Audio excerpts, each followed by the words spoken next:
सीमाताई पण आल्या होत्या मंत्रालयामध्ये आणि मी म्हटलं मी 9 तारखेला येऊ शकेन. मी आज त्या शब्दानुसार इथे आलेली आहे. अगदी वेळेवर मी पोहोचले, फार माहिती घेतली, बऱ्याचशा स्टॉल्सनाही भेट दिली आणि छान कार्यक्रम झाला. जे वेगवेगळे उपाययोजना ते करत आहेत, पर्यावरणाशी संबंधित आहेत, पशुसंवर्धनाशी संबंधित आहेत, अशा उपाययोजना नक्कीच आम्ही रेप्लिकेट करणार. काही उपाययोजना ज्या आम्ही करू इच्छितो त्याच्यामध्ये आम्हाला अशा संस्थांची NGOजची इनपुट्स लागतील, त्यांची मदत लागतील. त्याच्यासाठी पण मी त्यांना जाहीर मागितलं की आपण आम्हाला या सगळ्या नदी पुनर्जीवन वगैरे या ठिकाणी आम्हाला मदत करावी. तसेच मला आज त्यांची एक संकल्पना खूप आवडली. सत्कार करत असताना त्यांनी बुके दिलं नाही किंवा रोप दिले नाही, तर त्यांनी एक बियांची छोटीशी पोटली आम्हाला दिली.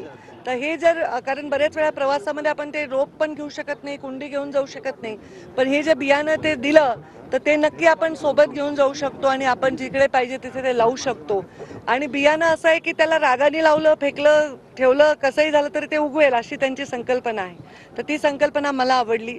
माझ्याही डिपार्टमेंटच्या लोकांना मी हेच सांगेन की कोणाचा सत्कार करताना तुम्ही शक्यतो अशा गोष्टी ज्या जास्ती दिवस राहतील, तर कोणी पुस्तक देतं, कोणी बी बियाणे देतं, साहजिक आहे फुलं पण नाही दिले पाहिजे असं म्हणणं नाही, कारण ते पण एक गरीब फ्लोरिस्टच बनवत असतो, तो पण शेतकरीच उगवत असतो. तर असं काही कोणत्या गोष्टीवर बंदी असं नाही, पण अशी गोष्ट ज्या जी त्या नेत्यासोबत राहील असं मी आज सांगितलं.